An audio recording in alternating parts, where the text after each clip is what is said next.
أخفى في الظلام. بسم الله الرحمن الرحيم.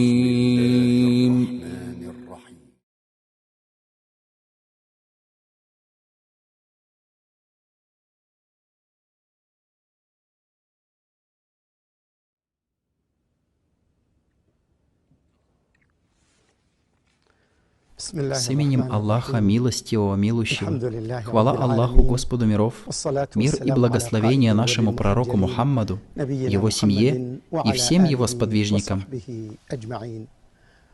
Приветствуем вас, братья и сестры, в нашей передаче, выходящей по средам. И в гостях у нас сегодня шейх Салих ибн Фаузан аль-Фаузан, состоящий в комитете больших ученых и в постоянном комитете по фатвам. От вашего имени, уважаемые телезрители, мы приветствуем уважаемого шейха и благодарим его за ответ на приглашение быть гостем нашей передачи. Добро пожаловать, уважаемый шейх Салих. Пусть Аллах даст вам долгую жизнь и благословит вас. Мы начнем эту передачу, уважаемый шейх, с вопроса одного из братьев, который говорит: «Шейх Салих, какое наставление дается требующим знания, начинающим и тем, которые уже начали получать его? С каких книг им следует начинать в требовании знания? И каково вознаграждение за терпение в требовании шариатского знания? Да вознаградит вас Аллах». С именем Аллаха, милостивого, милующего. Хвала Аллаху, Господу миров. Да благословит и приветствует Аллах нашего пророка Мухаммада, его семью и всех его сподвижников. Это важный вопрос. О том, как требовать знания, с чего его начать и от кого брать,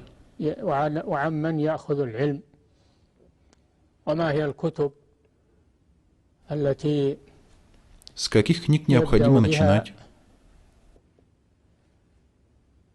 и какое из ответвления знания самое важное. Мы скажем и просим у Аллаха сопутствия. Нет сомнения в том, что требование знания – очень важное дело. Сказал Аллах Велик Он и Возвышен: «Знай же, что нет божества достойного для поклонения, кроме Аллаха, и проси прощения за свой грех из-за верующих мужчин и верующих женщин». Сказал Бухари, да помилует его Аллах, глава «Знание прежде слов и дел», и упомянул этот аят. Потому что, если поступок не будет основываться на знании, то он является заблуждением и старанием без пользы. И если дело обстоит так, то для мусульманина является обязательным требовать знания. И это разделяется на два вида. Первый вид – это то, без чего не может держаться религия мусульманина, и это является обязательным для каждого, будь он мужчиной или женщиной. Изучать то, на чем будет держаться его религия. Это его вероубеждение, молитва, закят, пост, хадж, столбы ислама. Необходимо, чтобы он изучал их, как их выполнять, и какие условия необходимы для каждого дела,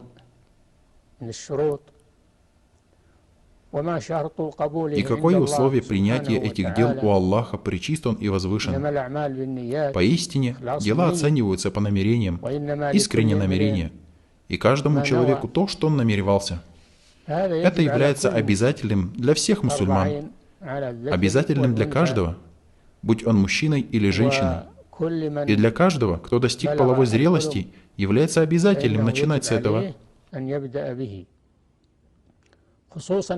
Особенно вопросы вероубеждения, потому что это является основой, на которой он строит свои дела. Поступок без знания не будет принят, а поступок без вероубеждения напрасный и не принесет пользу тому, кто его совершил. В первую очередь необходимо начинать с изучения вероубеждения. Знай же, что нет божества достойного для поклонения, кроме Аллаха. Это и есть вероубеждение. Он начинает с изучения вероубеждения. Затем после этого он изучает положение молитвы, которая является обязательной для него 5 раз в дневное и ночное время. Он изучает ее условия и столпы, ее обязательные действия, то, как необходимо ее совершать, для того, чтобы она соответствовала узаконенному виду, чтобы Аллах принял ее с искренним намерением. Затем он изучает, как выплачивать закят, каковы его условия и из какого имущества его обязательно выплачивать, каков его обязательный размер и кому следует выплачивать этот закят, для того, чтобы выполнить это должным образом, потому что он связан с молитвой. Затем он изучает, как поститься в месяц Рамадан, каковы условия поста, что портит его, что делает его неполным. Затем он изучает, как совершать хадж к Каабе, как совершать большое и малое паломничество. Необходимо изучать эти вещи подробно и кратко, потому что для каждого вида поклонения есть сокращенные книги, которые человек и начинающий может изучить с легкостью, при этом обращаясь к обладателям знания. Затем он изучает положение взаимоотношений. Это второй вид знания, который является обязательным для определенного количества. Тот, у кого есть способность изучать это, то он делает это для того, чтобы принести пользу себе и мусульманам.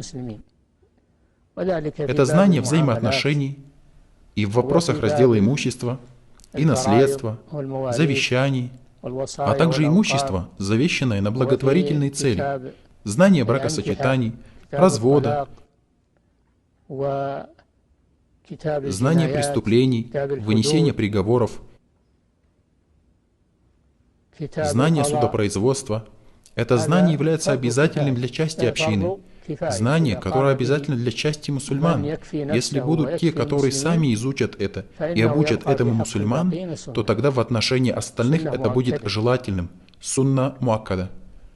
Поэтому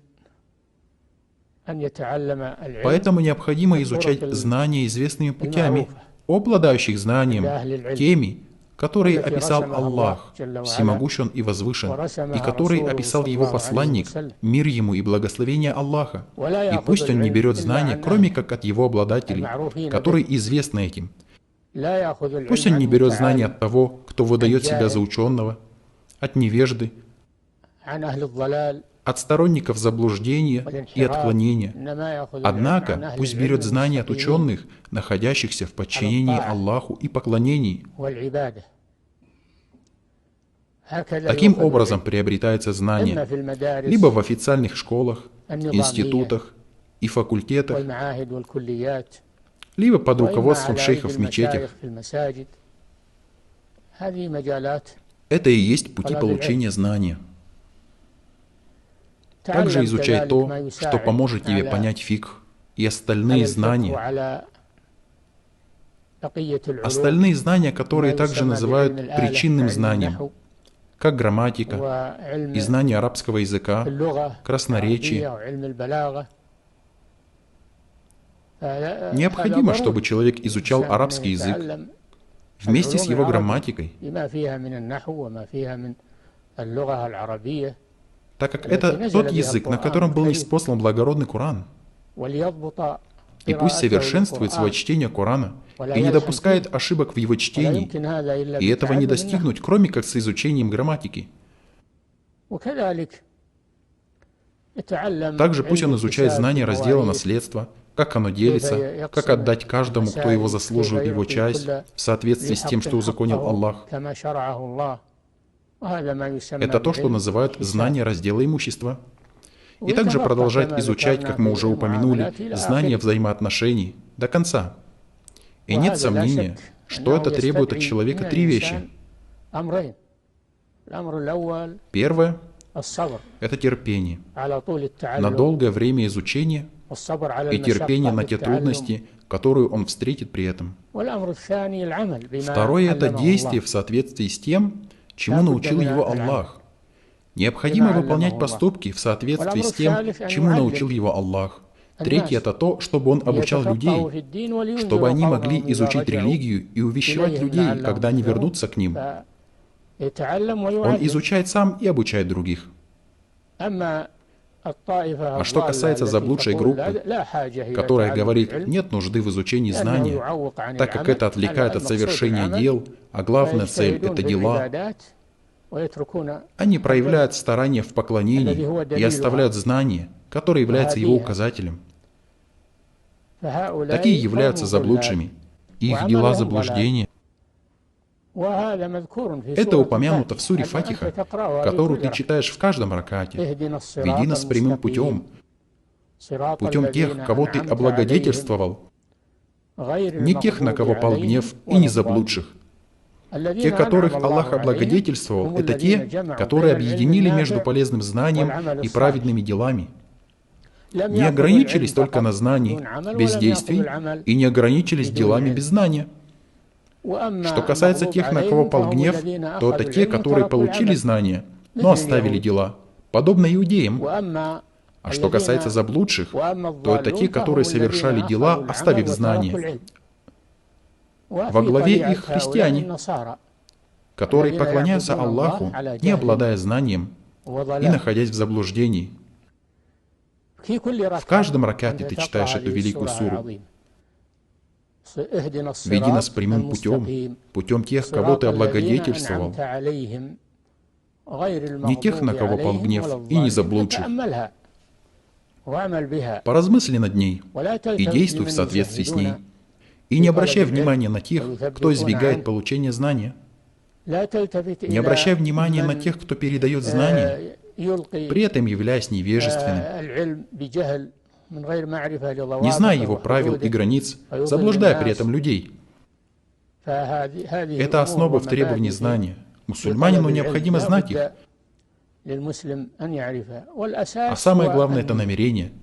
Требуй знания с праведным намерением, потому что требование знания – это поклонение, а для поклонения обязательно должно быть намерение. Как сказал пророк, мир ему и благословение Аллаха, поистине дела оцениваются по намерениям, и для каждого человека то, что он намеревался. Да воздаст Аллах вам благом. Шейх Салих, как излечить ту лень, которая постигает требующих знаний в их обучении и приобретении шариатского знания? Поэтому мы и сказали, что необходимо терпение. Конечно, шейх. Кто не испытал смиренность в требовании знания и одного часа, будет пить из чаши невежества на протяжении всей своей жизни. Как сказал имам Шафии, да помилует его Аллах. Необходимо терпение на трудности в требовании знания. Необходима выносливость. Необходим длительный промежуток времени. У знания нет предела. Однако, возьми из каждого знания самое лучшее. Поистине знание подобно разливающемуся морю. Возьми из каждого знания самое лучшее. Терпение. Необходимо терпение. Необходимо праведное намерение. Если у человека будет праведное намерение, это подтолкнет его в требование знания. И если он ощутит вкус знания, то будет наслаждаться этим и забудет об усталости. Если ощутит его сладость и его вкус.